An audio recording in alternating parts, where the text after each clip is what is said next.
Welcome to the 7:30 report, and tonight what could be a significant development in American efforts to indict terrorist Osama bin Laden. Some activity in Afghanistan, and we'll cross to Lahore shortly to try to measure the significance of that. But first, as America builds its case and its preparations for the first strike in a new kind of war, the rest of the world continues to feel the shockwaves still impacting unpredictably in so many ways. The latest is the crisis threatening to engulf the world's airlines, who've been hit with plummeting share values, empty seats, security problems and massive insurance bills. Up to 100,000 jobs have already been cut in the industry. The losses are being calculated in the billions, and airlines are appealing desperately to governments in Europe and America for money to help them stay afloat. For a better sense of the depths of this crisis, I spoke a short while ago with William Gaillard, spokesman for the peak industry body, the International Air Transport Association in Geneva.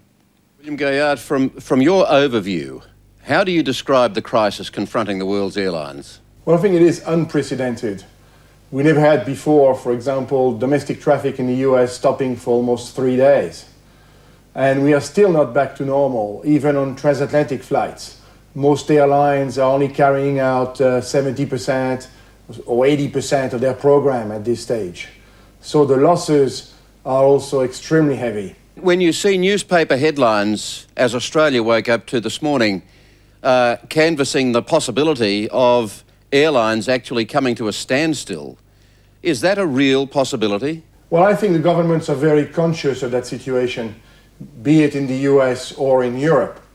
I am not too clear about the situation in Asia because what we've seen until now is that there have been fewer disruptions in Asia and the Pacific.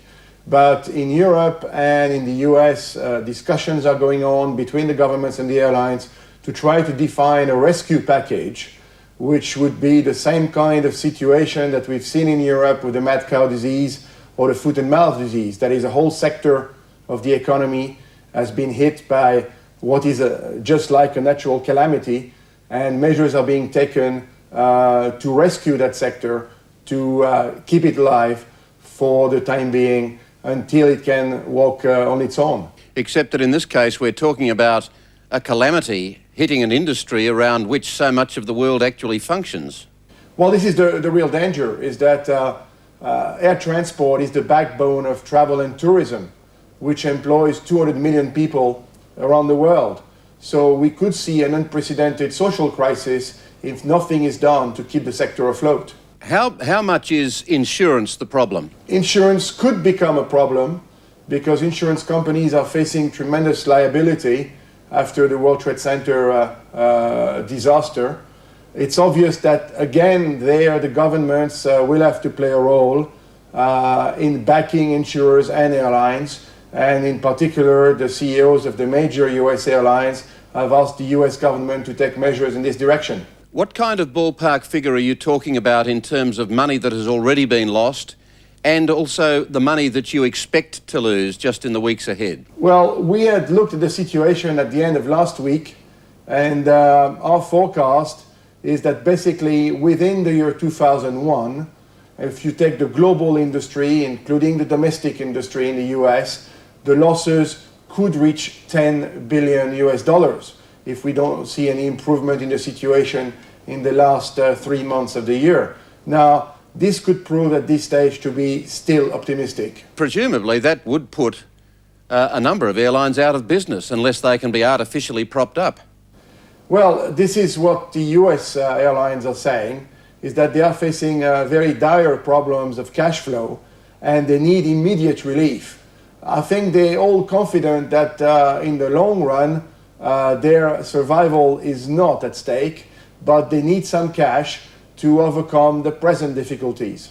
To what extent has attention been paid at your level to the major issues thrown up now about security in the wake of these attacks? Well, you can easily imagine that since this tragic event, we've been meeting non-stop with the security experts in our industry and the government authorities to try to define new measures to face this very new threat.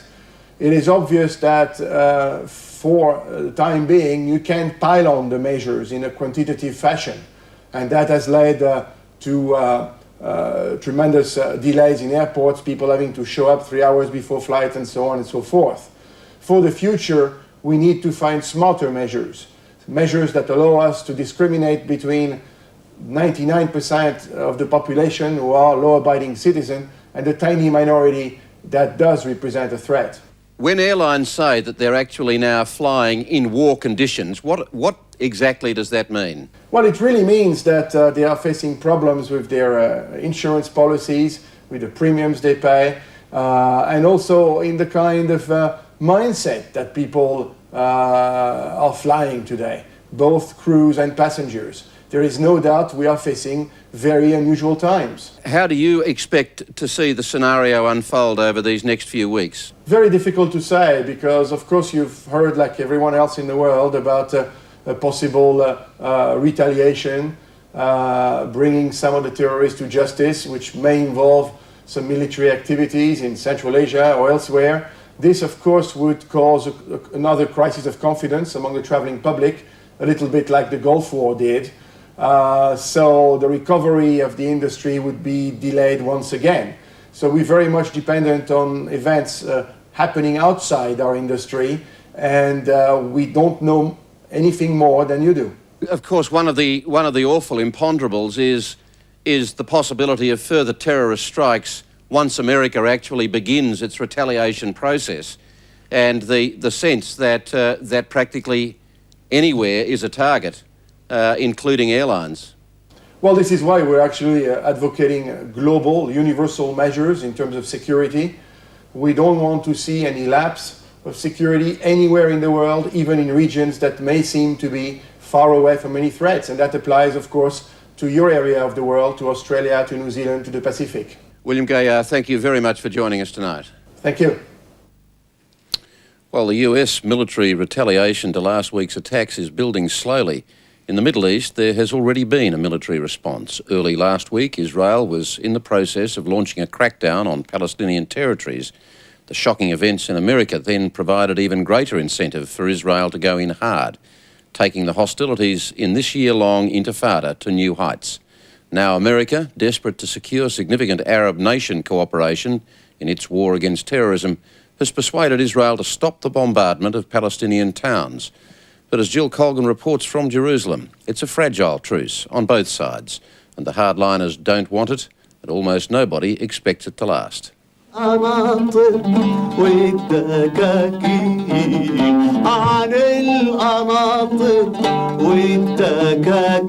Al-Dahia on the West Bank.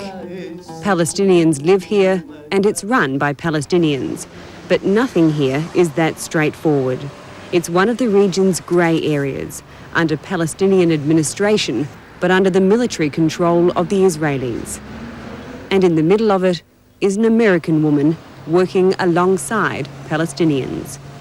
I am an American, and my identity is American, but my experience is a very Palestinian experience.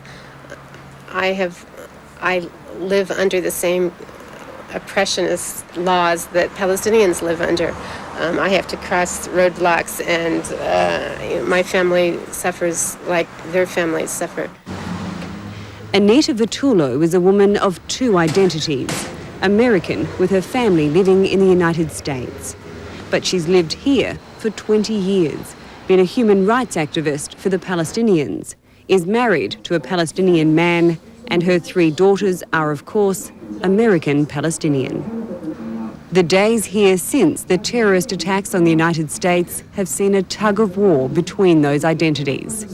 For me, as an American, I was extremely shocked and upset because my brother lives in Manhattan, my daughter lives in Washington. But in the back of my mind also was how I thought immediately how this is going to impact on my family here. I think after a matter of hours, everyone here braced themselves for the worst.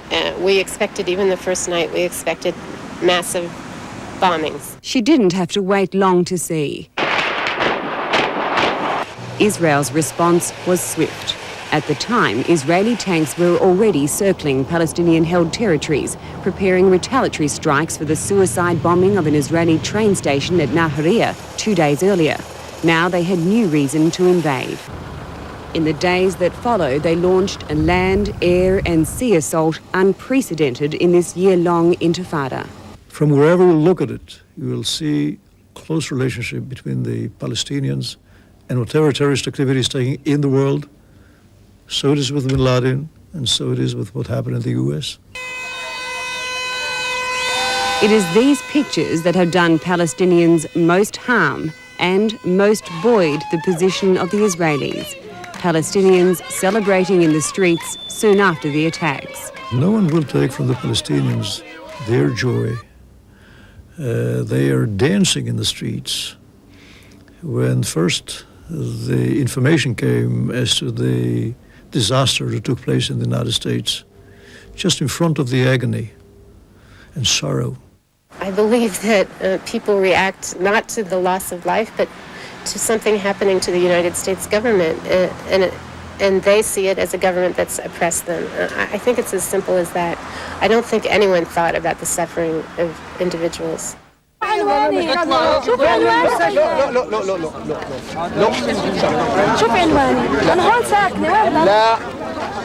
For ordinary Palestinian civilians, the already tight security became impassable after the US attacks. Streets were shut, families divided on either side of roadblocks. 1 week passed and still no one in Anita's family had been able to see relatives in one of the hardest hit areas, Ramallah. The people that are trying to get through, who are they? They're civilians? They're either Jerusalem residents who live in Ramallah, or Ramallah residents who go to school in Jerusalem or who have shops in Jerusalem. It's all one city, actually, Ramallah, Jerusalem, and these are just people going about their daily routine. So this is what they go through every day? Yeah, if they went to work, it's what they have to do. If they want to go to school, it's what they have to do. At her mother-in-law's street, Palestinians had thrown up street barricades blocking off the apartment. Out the front, the remains of cars overrun by Israeli tanks.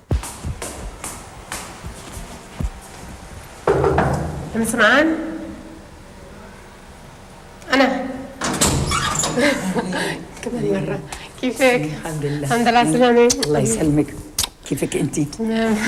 Inside is her husband's mother, 71-year-old Sam'an Kuri. She's refused to leave her home and her youngest daughter who lives nearby. I was at night here, well, waiting. Maybe we'll die, maybe my house will be ruined. This has simply escalated in the last week. Every day we see something new, and there's no reaction from the world. And I don't know if there's a reaction from the United States, but we haven't felt it, certainly on the ground. The United States has intervened, but not for the sake of the Palestinians. With impressive speed, they've brought about what months of negotiations have failed to do, a ceasefire, all for the sake of clearing the decks as the US tries to arrange an Arab coalition against terrorism. On the face of it, it's a promising move. Yet politically, nothing here has changed. Certainly not the stance of hardliners in the Israeli government who've no intention of dealing with Palestinian leader Yasser Arafat in the quest for a permanent ceasefire. Mr. Arafat is the founding father of modern terrorism. I don't think we should meet Arafat in order to ask him for a ceasefire, as much as I don't think that it would make sense for Mr. Powell, Secretary of State, to meet bin Laden and ask him for a ceasefire. Terrorism is something that we have to combat, not negotiate with. Already, in less than 2 days of this so-called ceasefire, there are more names to join those engraved on the tombs seen from Jerusalem's Mount of Olives. With sheer political will, the United States has orchestrated the ceasefire. There are those now asking if it could not then bring about a permanent peace in the Middle East. I hope, it's a terrible thing, and that anyone could even think anything positive could come out of this experience, but I hope that Americans will wake up and start asking their own government questions about what it's doing. Why is there all this hate in this world? Why is America a focus of attacks? They need to ask that question, or we're all going to be in a downward slide. Jill Colgan with that report. At the start of the program, I alluded to what could be a significant development in America's attempts to get their hands on Osama bin Laden, who is in Afghanistan. Under huge pressure to expel bin Laden, clerics in Afghanistan have called on the Saudi dissident to leave the country of his own accord. With his interpretation of the surprise decision, I'm joined on the phone now in Lahore by Ahmed Rashid, the Far Eastern Economic Review's correspondent in Pakistan. Ahmed Rashid, how do you read the announcement from the clerics in Afghanistan? Well, I think there is an attempt here to compromise, but they have avoided the American demand, which is the expelling bin Laden, and they have said, well, he can leave at his own pleasure. Now, it's very doubtful that bin Laden is going to leave, and even if he does, where will he go to? None of the neighboring countries will accept him. The borders are closed, and he's got 3,000 fighters inside Afghanistan who have pledged to die for him in his defense.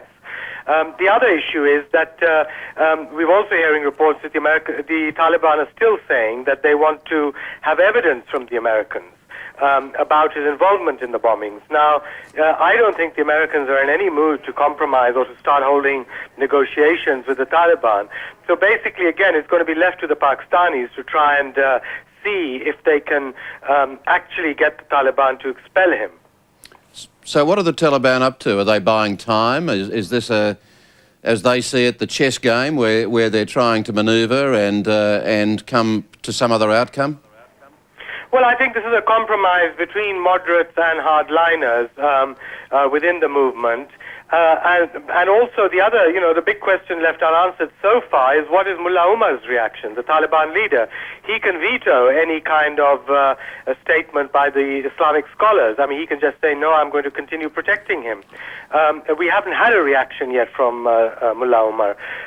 So at the moment, things are very fluid, but there seems to be a small chink in that the hard line of the Taliban in the last few days has kind of sort of, slightly watered down, and one just hopes that they can move now from this position of, let him go where he likes to actually saying, we will make him go.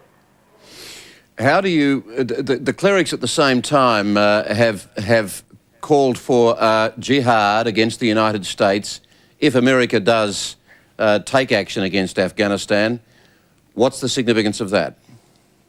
Well, obviously that is very significant, and that's the kind of the other side of the coin, which is hanging over the Taliban and the expected American attack. I mean, if the Taliban cannot reach any consensus, with the Americans on bin Laden, then they will issue a call for jihad, which will be responded to by many of the religious parties in Pakistan as well.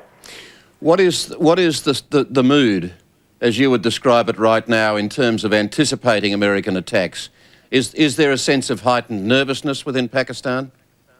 Yes, there's a great deal of nervousness. I mean, today there are reports in Peshawar that the Americans are going to attack tonight.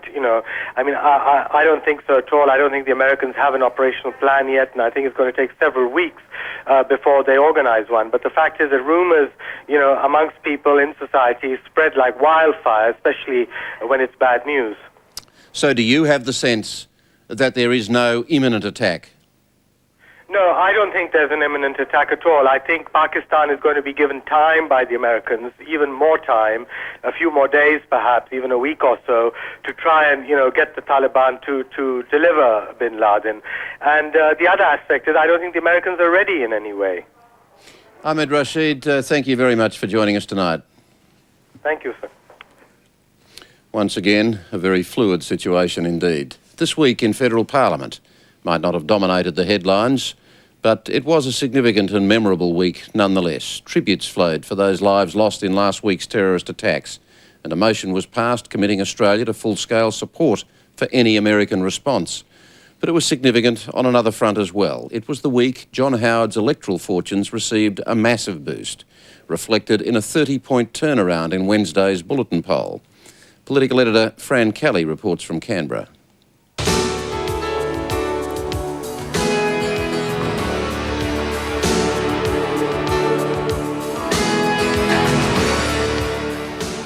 Weeks ago, Kim Beazley looked headed for the Lodge. Now his chances of getting there seem remote. So, what's changed? is obviously the US terrorist attack in America. And that's been on the news. And obviously when people see such a tragic event, they are concerned and they back the government in power and get behind the government in power. This week's Morgan Bulletin poll gave the government an unbeatable 20-point lead. And it seems two events, the arrival of the Afghani asylum seekers and the terrorist attacks in the US, have now become linked in voters' minds. Well, in our Tampa research, we found that some of the people surveyed did mention their concern that the illegal immigrants had come from Afghanistan, and they were also concerned that these people could be terrorists. It's a link that's looking electorally lethal for Labor, and one that's coming from a range of directions. Like Talkback host Alan Jones, who raised the notion last week of sleepers, terrorists secretly planted in a community, sometimes for years, before being given the order to attack. How many of these Afghan boat people are sleepers? Only the most stringent background checks should be a condition of them even being considered as refugees. That is the highest test possible they should have to pass. I think that in the next week, intelligence will surface here that there are people living in this country now who similarly are part of the wider terrorist network. But is this kind of talk alarmist? Defence Minister Peter Reith was certainly happy to make the link between border protection and terrorism last week. And no one's restrained Liberal MP Peter Slipper from making statements like this. There's an undeniable linkage between illegals and terrorists, and it's absolutely vital, in my view, to make sure that we don't have illegals entering Australia inappropriately, because given the fact that some of those people come from the country that is the centre of terror, I would be particularly concerned if those people were allowed to enter Australia. But not everybody agrees. So what Peter Slipper's saying is disingenuous and potentially very damaging to the tolerance of Australian society. Political commentator Gerard Henderson says any link between asylum seekers and the highly trained hijackers who entered the US by airliner and on holiday visas is contrived. The idea that a terrorist organisation would risk the prospect of a highly trained and expensively funded terrorist coming on shore in Australia in a leaky boat where they would get picked up by Australian security and placed in mandatory detention is just preposterous. It just would not happen. And then there's the point that these illegal arrivals are not from the terrorist Taliban regime, they're actually fleeing it. And here we have people who are victims of awful regimes. We're making them victims or threatening to make them victims down here as well. Maybe so. But the way public opinion's looking, it'll be a while before asylum seekers arriving here get the warm Pacific welcome accorded to them by Nauru yesterday. It's perfectly understandable. It's also based on ignorance, but it is perfectly understandable. Terribly few non-Muslim Australians know anything about Islam, and the only images we tend to get of Islam are images of violence and terror, with almost never any question as to what the violence is all about. The question now for our politicians is the die cast? Has the ground shifted so dramatically in the wake of last week's terrorist attacks in the US that the election is in the bag for John Howard, as this week's Morgan poll signals? I don't believe that poll. Neither, frankly, does the pollster, Gary Morgan. What we say from this poll is that it's too early to say who's going to win the next election, because our poll has shown clearly right up until now that the ALP was in a winning position. Yesterday's 20-point lead was based on telephone polling. Now Gary Morgan has received more accurate face-to-face survey figures that show the gap shrinking but still giving John Howard a win. Though that's not how Labor sees it. In a pep talk to caucus this morning, ALP National Secretary Jeff Walsh said their vote had gone through the floor a few weeks ago but was coming back. And internal polling last weekend in 12 target marginal seats showed Labor's vote up 1%. The message was, it's still there to be won. Kim Beazley knows their only hope of that lies in domestic issues. Security for families, security for workers, security in jobs. We'll stand for that and people can make up their minds. The problem for the opposition is, as the world rushes towards war, what's the chance of those messages being heard? Political editor Fran Kelly. And to finish the week, hopefully, with a bit of a laugh, and God knows we could do with one, here's John Clarke and Brian Dawes winging it with Ansett. Mr. Howard, thanks for your time. It's very nice to be with you, thank you. You must be very pleased with the polls that came out this week. No, we don't care who they are, they're not coming out here. We've pulled the drawbridge up in this country, we've made this announcement. No, Mr. Howard, we've had it. No, the popularity poll. You're miles ahead. Yeah, I'm a little bit disinclined to put too much store by that sort of thing. Mr. Howard, you are a good way ahead. Yes, but you'd need to know what they were asked, wouldn't you? What was the question? Well, they were asked who would you prefer as Prime Minister? Oh, well, they had Bob Brown go. He'd go fairly well. They weren't giving Bob Brown as a choice. Oh, no wonder I did. No, the question was, who would you like as Prime Minister, John Howard or Kim Beazley? Was that it? Yeah, that's no wonder I did all right. Yeah. Mr. Howard, what do you think of the standard of leadership in this country splendid. at the moment? It's a spectacular period. It's a golden age in Australian leadership. But there are some issues about leadership, I don't see any, other than what about this business of Ansett? I mean, surely there are lessons there for Australian legislators. For legislators? Yeah. No, these people are aviators. Legislators make laws. My point is there is a role for government policy. Well, we've got a policy. There is a government policy. Well, what is it? We've announced we're going to help with some of those very important workers' entitlements. Yes, but you're going to clean up afterwards. But my point is, don't you think Australia should have more than one airline? Well, in fact, we used to have more than one airline, but we changed that because it didn't work. Well, why not? Well, it didn't work because it was hopelessly over-regulated. And what happened? Well, we deregulated it in order to create choice and competition. And what happened then? Well, a lot of people came into the market who had not previously been in the Australian aviation market. And who were these people?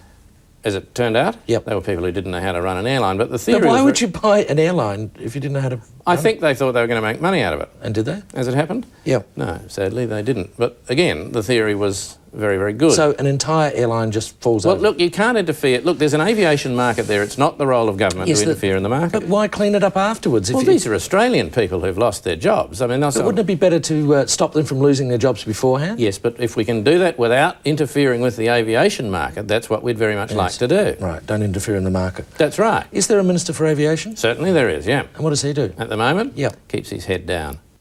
Mr. Howard, thanks for your time. Haven't seen him for weeks.